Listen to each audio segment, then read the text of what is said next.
of COP26 as we move ahead. That's very important points to take forward. So now our next keynote panelist is Christine Fang. Christine served as the special advisor of the Fiji COP23 presidency team and was chief of staff of the Fiji high-level champion. With more than 20 years working experience in development cooperation in the Pacific Island region, Christine supported the development of national and sectoral policies, including facilitating multi-stakeholder engagement processes and closely engaged with local communities and indigenous peoples partners on the development and implementation of community-led projects in vulnerable Pacific Island communities. And she's currently senior technical advisor of the Coping with Climate Change in the Pacific Island Region program of the German Society for Technology and Cooperation, the GIZ. Christine, you have the floor.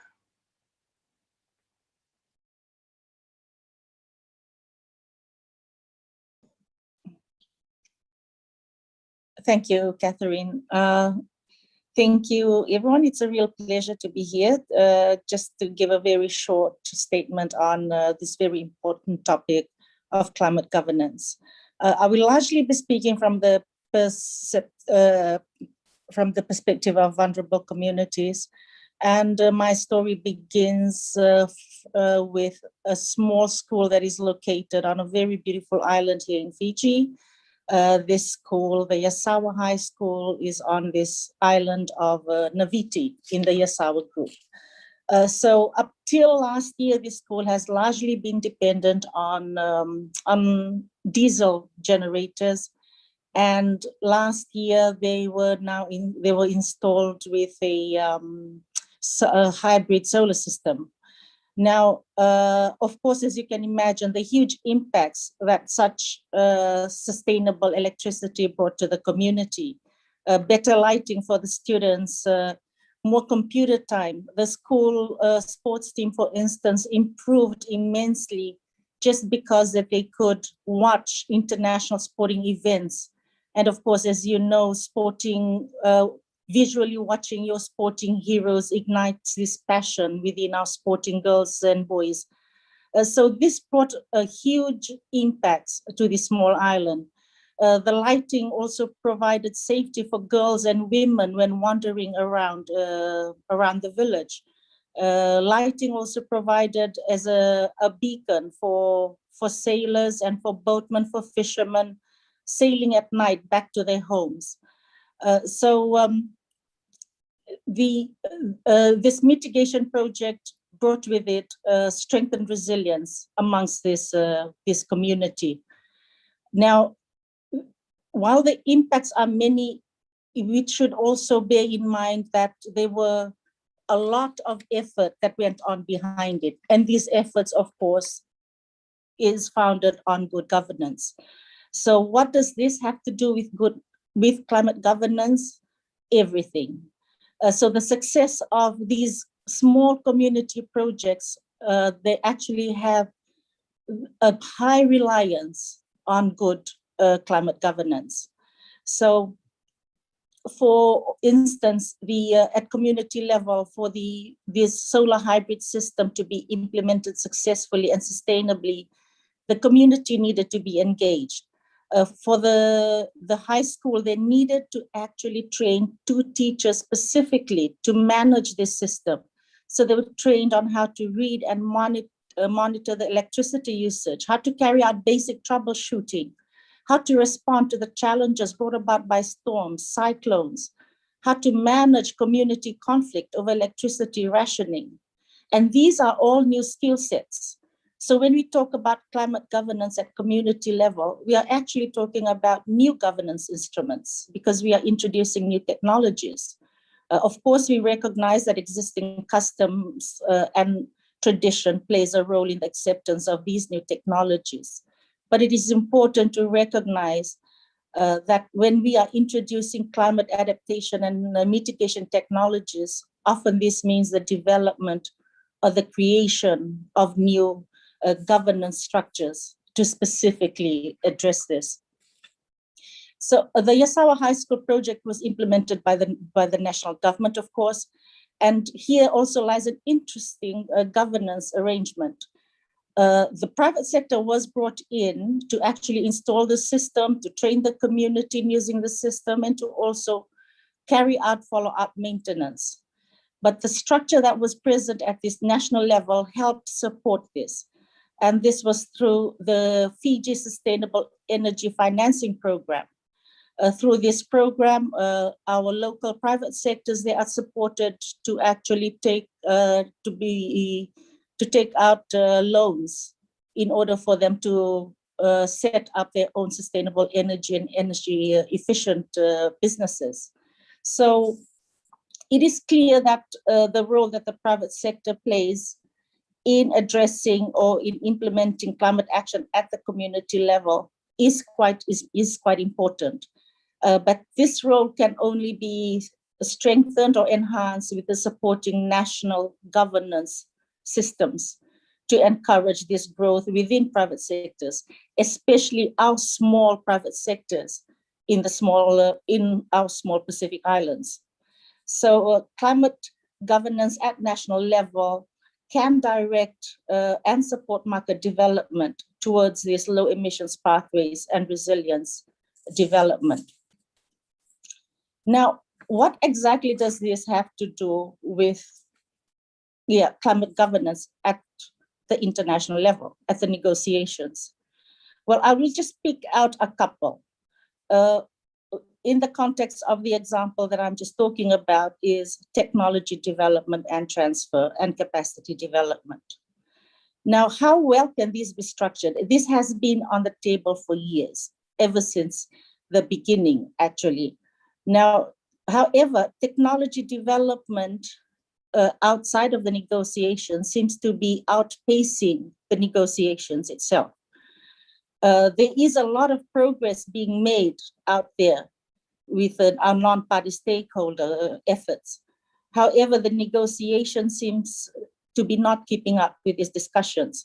I know we have a lot of platforms within the negotiations to address this, the different technology meetings, etc. But how is this being really effective? Also, the capacity building at national level, there is a component on capacity building, national capacity building. However, how is this keeping pace with technology development if it is not keeping pace within the negotiations itself? And this, if you bring it right down to community level, is quite important. It is quite important in the sense that they need to learn, they need to have the capacities available and to have the best technology to serve them. In Yasawa High School, we have the solar hybrid system, but this is exposed to high cyclones, extreme events. The island is on the path of most cyclones coming through Fiji. So what technologies are there to cope with these extreme events brought about, of course, by climate change? Now, when I was in the Yasawa High School, we were quite impressed by the tenacity of the local communities. But of course, this does not do much in terms of the support that can be provided for them. And I'm just talking about one community here. There are a lot of communities scattered across the Pacific Ocean and other small island states that are facing the same problems. Now, this project also highlights the importance of donor coherence.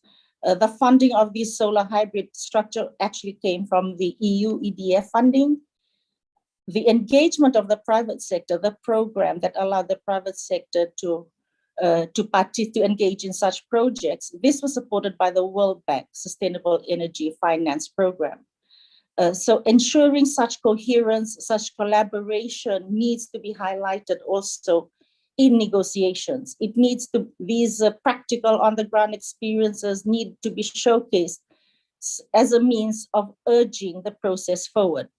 I know this is well highlighted in the non-party stakeholder space, in the global climate action space, but this, transferring this across the negotiations where multilateral environment agreements and also multilateral financing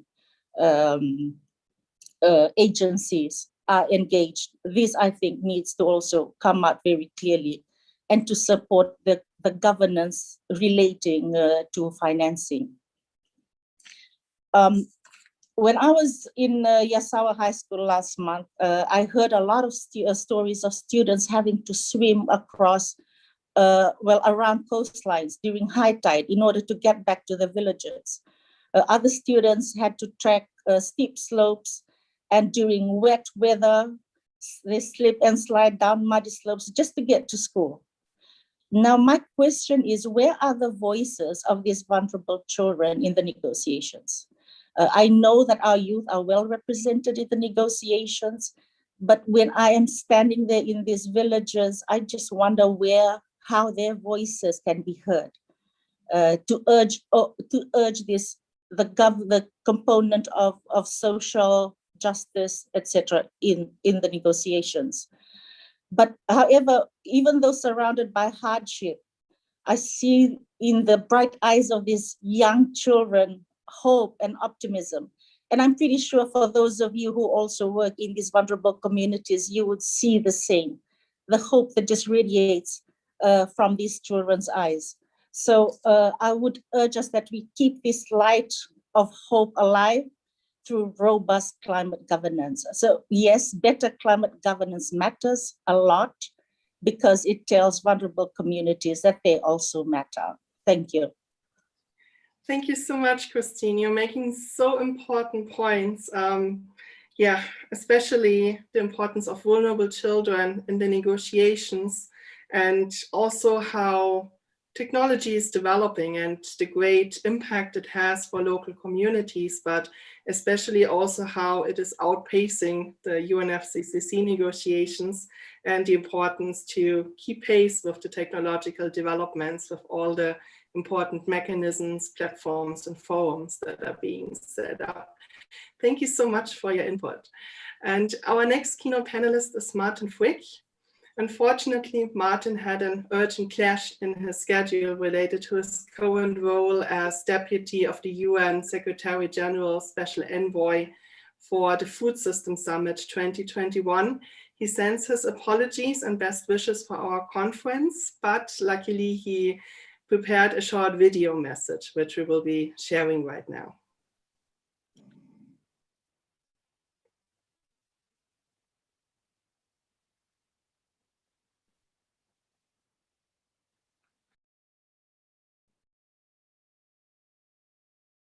My name is Martin Frick. I'm currently Deputy to the Special Envoy for the UN Food System Summit in 2021.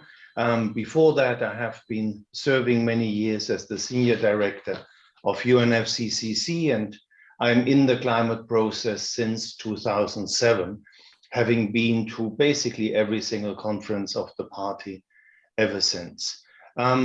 For the framing of this conference, I want to do a couple of remarks. Whenever I have seen success in the climate negotiations, I think there are two key factors here. One is to have the personal trust of a small but influential group of negotiators. No matter the topic, but in the end, you need to have a network of people you simply trust. There's negotiation positions, there's tactics, there's strategies, there's all of that. But when it really comes to the inner hardcore of negotiations, you need to have built the trust that if somebody tells you, this is a red line, I cannot go there, that this is actually something you respect, and you can expect that the other person is respecting that as well. This trust is difficult to build, and often it takes years of shared personal experiences, and it takes all of the things that are happening outside the conference room normally. It's the informal chat, it's the coffee, it's bumping into each other by coincidence somewhere in the city to build that.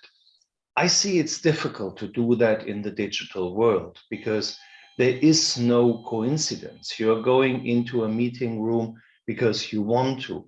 You don't have the benefit of serendipity that you often have in real life situations. So here's a question. Can we create digital serendipity? How would that work? Can we randomize meetings? Can we get people together who would not speak together in a professional setting? The other bit for successful negotiations is the political awareness. And we simply cannot overestimate what Fridays for Future and all of the young people have done on this end. Because the climate negotiations have been built in a sense, in a way that is so difficult to understand, that is so full of jargon, that has a gazillion subcommittees and meetings and agenda items and acronyms that nobody does understand. So like in Hans Christian Andersen's fairy tale about the emperor's new clothes, it's the young people that are needed to come in and say, look, you know, the problem is not so difficult. There's too much carbon here. There's too little carbon here. What are you going to do about it? And the simplicity of the question is not oversimplifying. It's just bringing the negotiations back to what they should actually serve at. And here's a big problem in all of these international processes. They tend to develop a life on its own. They tend to develop their own logic, where in the end, and I have been there as well, you're even celebrating something as a big breakthrough and success, and half a year later, you don't even understand what was so wonderful about it.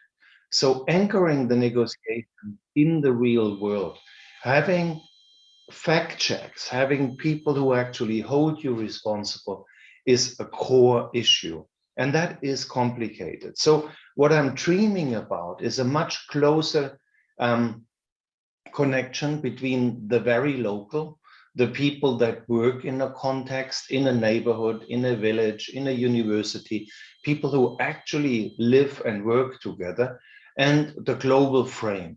Because on a global frame, the complexity is almost impossible to manage. But the most complex issues become manageable if you are looking at a landscape, if you are looking at a context in which you can really bring change.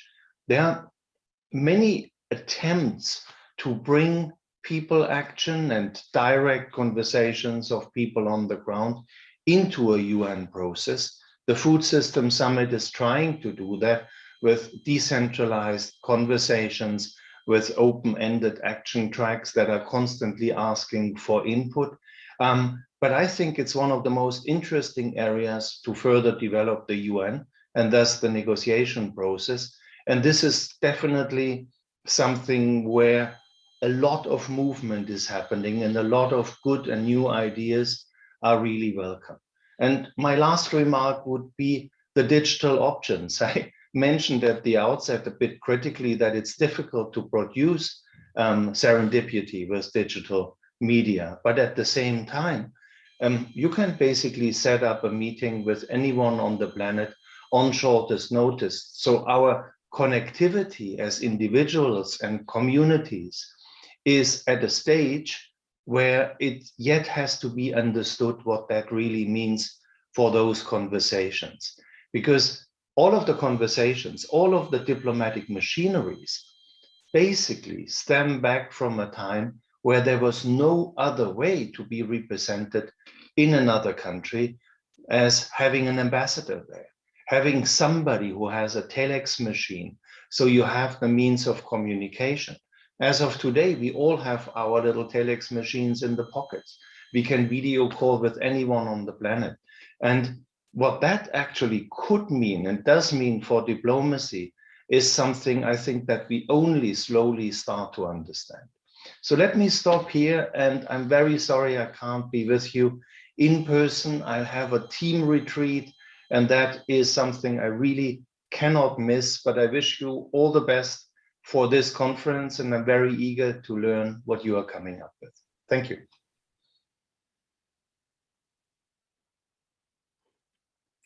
Thank you for playing the video. And well, of course, we're very grateful to Martin Frick and also to Caroline Fraude for recording the video. So Martin Frick is making a lot of important points around digital diplomacy in the widest sense, and really the importance of personal trust, which is also often based on coincidence and people bumping into each other in the negotiations corridors. And this is really a challenge thinking forward into the 2020s, when we're working with more and more blended formats of virtual negotiations and in-person negotiations, and the inclusion of civil society and other non-national actors, how this can really be recreated and, well, to make the UNFCCC fit for the times and the challenges of the 2020s. So our final keynote panelist is Felicity Morrison. Felicity is the team leader of the UK Government Cabinet Office, working on international climate change negotiations within the UNFCCC as part of the COP26 presidency team. She previously worked for the Department of Business, Energy and Industrial Strategy of the UK government, and is a negotiator on international telecommunications for the Australian government in Canberra. Felicity is very passionate about international affairs and thinking about how global issues being negotiated at the highest levels can shape culture and transform society, industries, and individual lives. Felicity, you have the floor. Thank you, Catherine. And hello, everyone. It's such a pleasure to be with you virtually today. From my perspective, this is a really crucial topic, and it's a really great time to be having this conversation. So I'm speaking from the perspective of the incoming presidency for COP26. My colleagues and I in the UK government are working to prepare for COP26 to be held in Glasgow in November at the end of this year. So there is a lot of planning and preparation going on, and our goal for COP26 is to see ambitious action across all three pillars of the Paris Agreement, so on adaptation, mitigation and finance, and also to increase international collaboration on climate action in key sectors. Underpinning all of this is the negotiations themselves, where we are committed to facilitating progress across all the mandates and ensuring that no issue gets left behind. But I'm sure you can appreciate that we are seeking to deliver on these goals in what is a very challenging context, given the global impacts of COVID-19.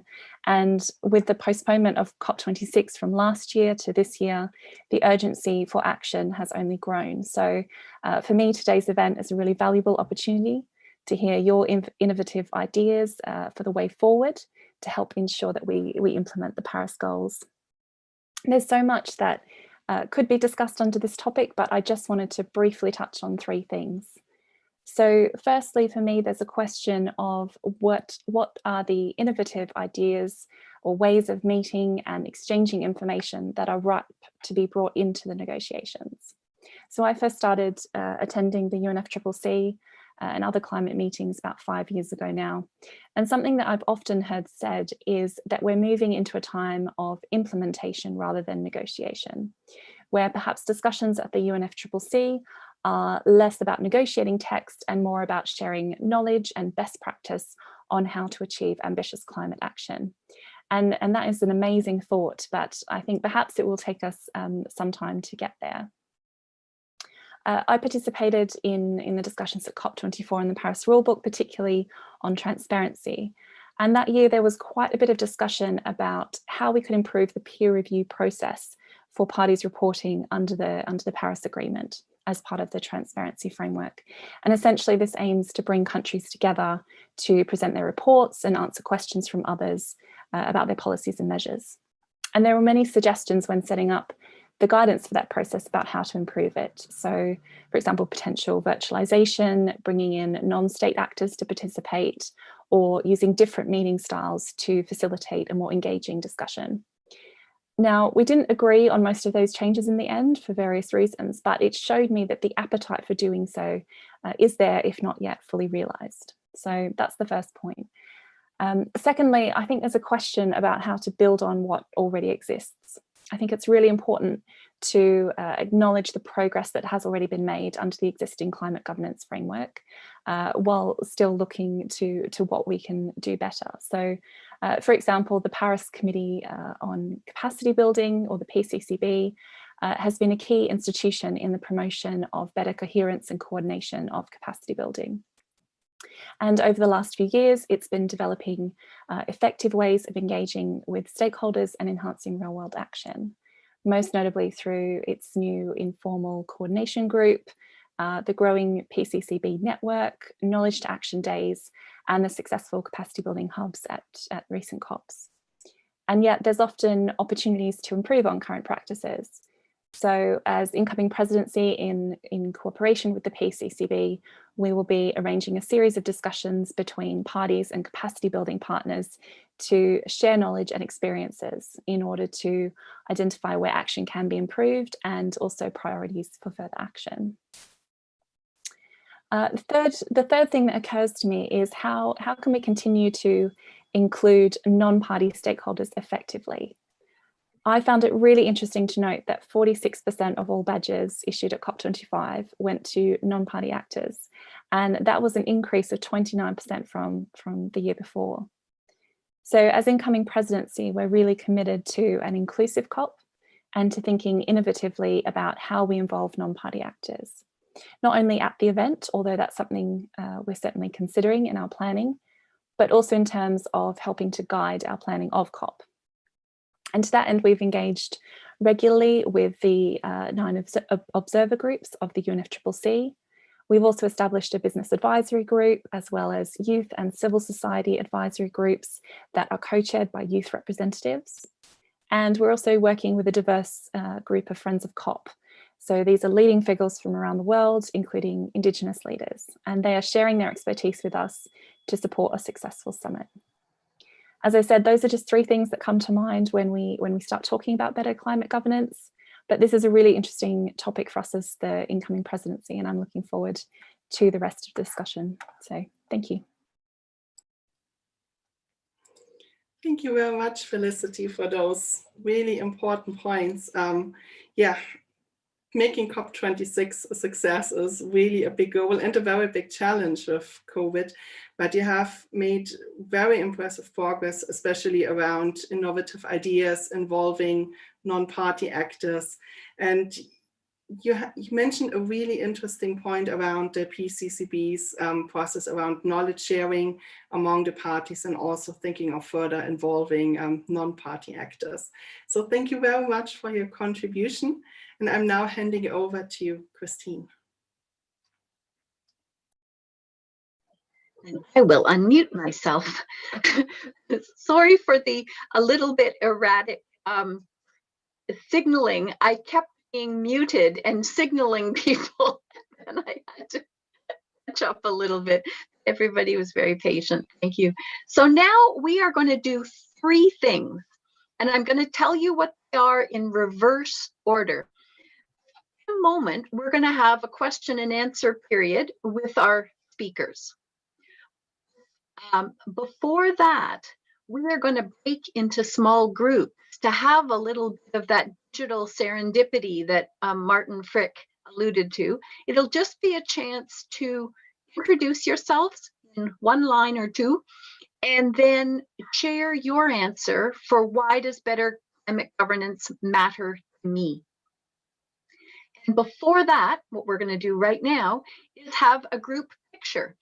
So we've got a lovely team behind the scenes, and they are going to put us on gallery view, and it'll just take a moment because we've got 78 participants. So we just want, and make sure that your video is turned on, and we will have a picture taken. And perhaps if a person could just tell us when we have finished.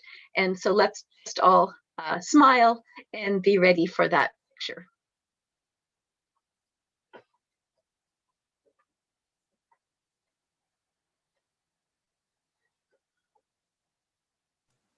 Suze, could you let us know if the photo is taken?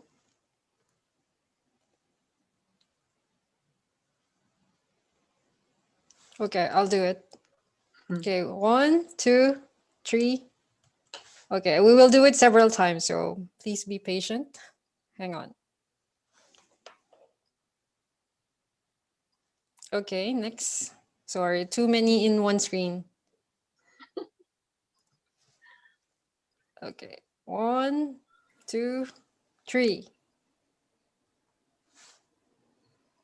Okay, next.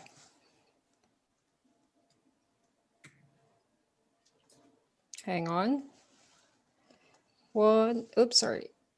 I'm now on page 3.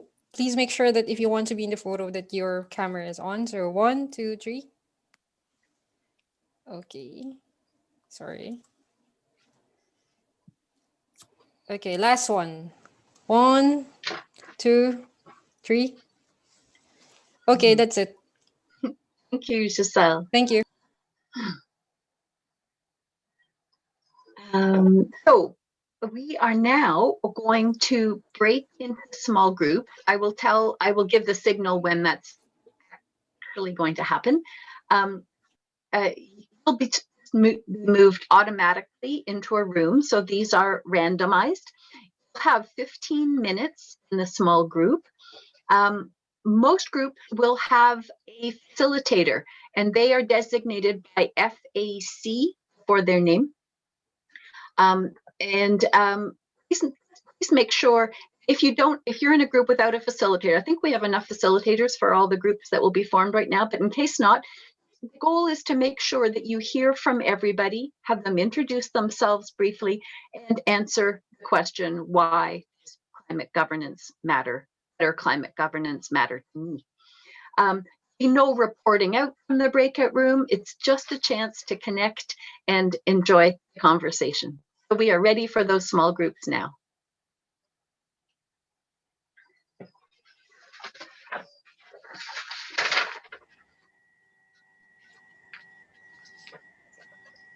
Christine, make sure everybody unmutes themselves. Yes, please. If you could unmute yourself as you go in, that would be wonderful.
Can we ask the others who are still in the bigger room, the main room, to please join your breakouts?